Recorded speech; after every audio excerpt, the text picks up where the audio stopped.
1993년 12월 14일 이른 아침, 도쿄도 히노시의 한 아파트에서 불이 났다는 다급한 신고 전화가 걸려옵니다. 불이 난 집안에는 6살 여자아이와 이제 갓 돌진한 남자아이가 잠을 자고 있었는데요. 엄마가 아빠를 전처력까지 배웅하기 위해 집을 비운 사이 불이 난 것입니다. 순식간에 번져버린 불길은 소방대원들의 필사적인 노력에도 불구하고 집 전체를 전소시켰고, 안타깝게도 두 아이는 불길에 휩싸여 세상을 떠나고 말았습니다. 난 아이를 둘이나 떠나보내야 했어. 너희들도 나처럼 고통을 느껴봐야 해. 사건 발생 2달 후인 1994년 2월 6일, 평범한 직장인인 27세 여성 히타무라 유키에가 체포됩니다. 아이들과는 일면식도 없었던 이 여성은 오직 복수를 위해 이런 끔찍한 일을 저지르게 된 것인데요.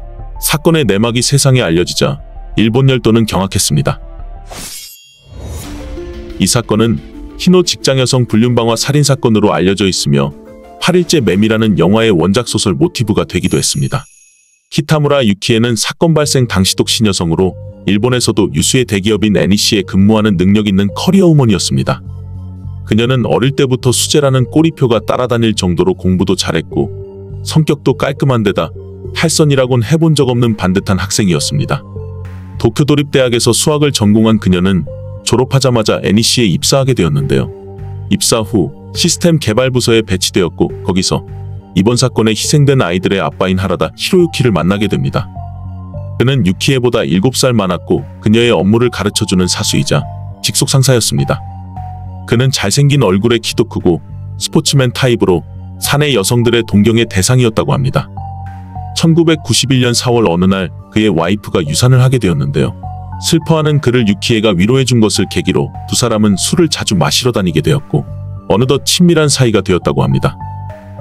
그로부터 4개월이 흘러 그의 생일 전날인 8월 어느 날 두 사람은 불꽃놀이 데이트를 하게 되었는데요.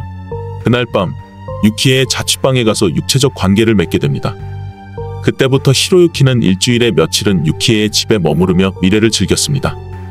유키에는 남자와 사귄 적이 없기 때문에 순진한 구석이 있었던 데다가 남의 말을 고지고대로 믿는 순수한 성격이었습니다. 이들의 만남은 당사자만의 문제가 아니라 훗날 주위 사람까지 불행하게 만드는 결과를 가져오게 됩니다. 난 사실 내 와이프를 사랑해서 결혼한 게 아니야. 빨리 이혼하고 너와 둘만의 행복한 가정을 만들고 싶어. 아내랑 곧 이혼할 거라며 아내가 사고로 죽어줬으면 좋겠다는 등의 말을 해가며 그녀의 마음을 잡아두었습니다. 사귄 지 2달이 지난 어느 날 와이프랑 이혼할 예정이니까 아이를 유키에가 키워줬으면 좋겠다는 식의 말을 내뱉습니다.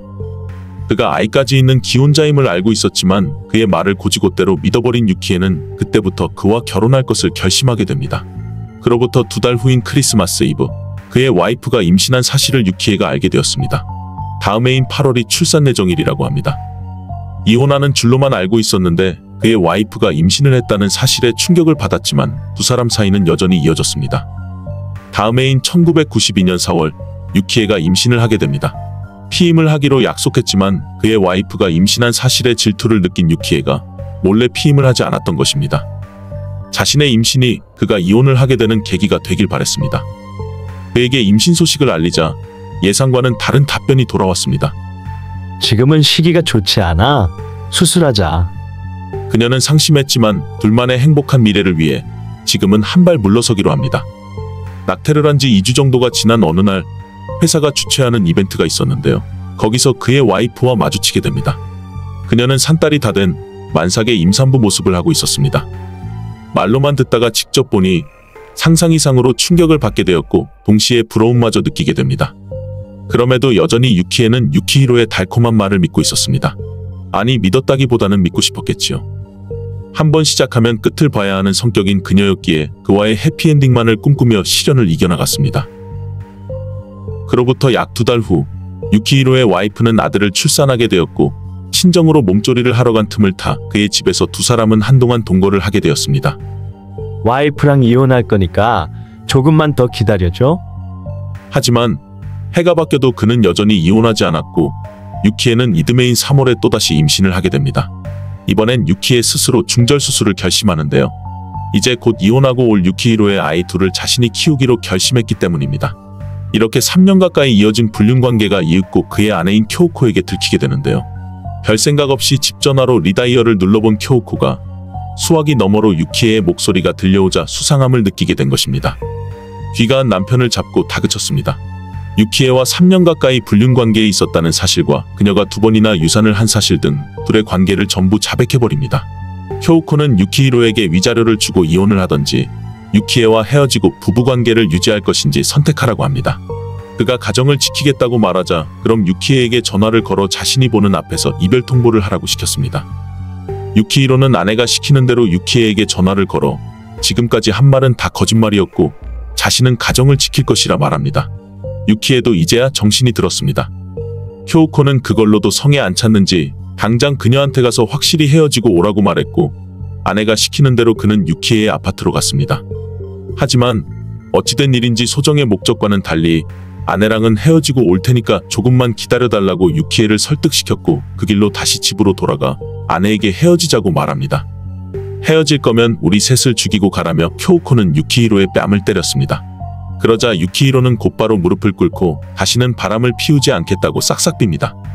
이날 이후 효우코는 집요하게 유키에에게 전화를 걸어 욕설과 모욕적인 말을 퍼부었습니다.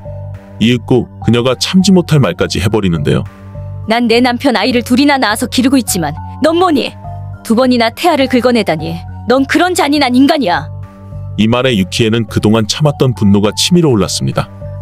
안 그래도 아이를 지운 것에 대한 죄책감이 있었는데 그 억눌러 놓은 감정을 상기시켜준 쿄우코와 온갖 가모니설로 자신을 속여왔던 유키히로가 미웠습니다.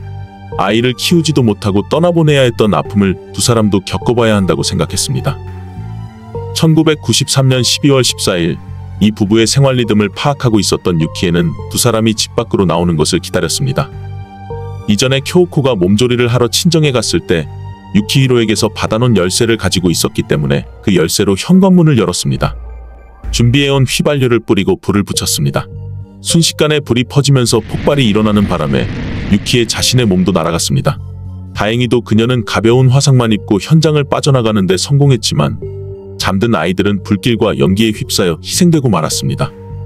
사건 발생 후 경찰은 화상치료로 통원을 하고 있었던 점과 유키히로와 내연관계에 있었다는 점에서 유키에를 용의자로 금방 특정할 수 있었습니다.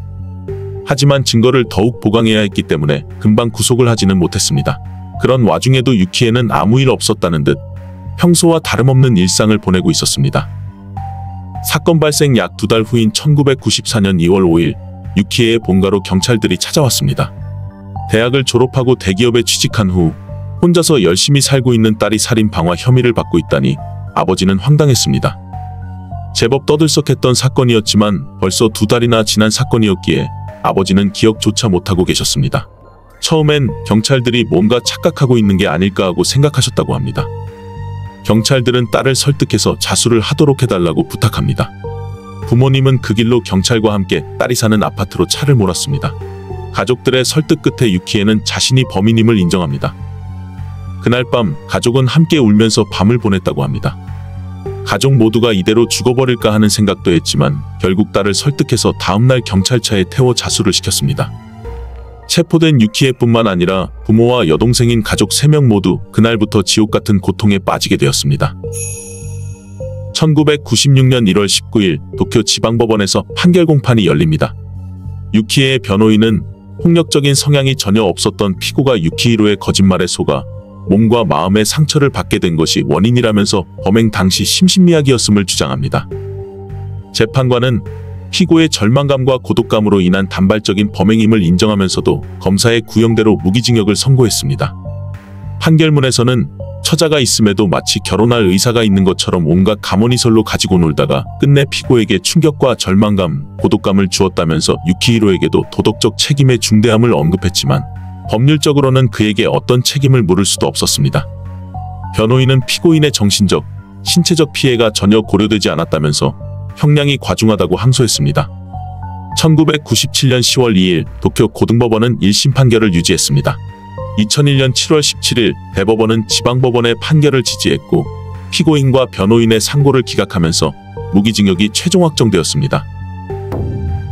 자녀 2명이 살해당했다는 이유로 피해 보상을 해달라며 이 부부는 내연녀에게 소송도 걸었는데요. 유키에의 부모님이 1,500만엔, 유키에가 3,000만엔의 배상금을 지급함으로써 화해가 성립되었습니다. 사건 이후 유키에의 집안은 풍비박산이 나버렸습니다. 부모님은 딸을 위해 머리를 조아리며 다녀야 했고 불륜 방화살인 오엘이라는 제목으로 일본 전역이 떠들썩했기 때문에 가족들은 외출도 제대로 하지 못했습니다. 아버지가 경영하시던 인쇄소도 문을 닫아야 했고 두 딸의 결혼 자금으로 모아두었던 재산은 재판 비용과 유족에 대한 보상금으로 다 쓰여졌습니다. 또한 화재 당시 같은 아파트 주민들에게 금전적 보상을 해야 했으며 재산을 모두 처분했음에도 아직도 배상을 해야 할 금액이 상당히 남아있다고 합니다.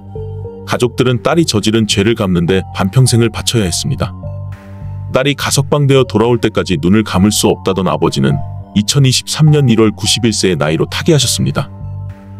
내연녀에게 배상금까지 뜯어낸 유키히로는 사건 후 도쿄를 떠나 아내의 본가가 있는 후쿠시마현으로 이주해 두 자녀를 낳고 지금도 행복하게 잘 살고 있다고 합니다.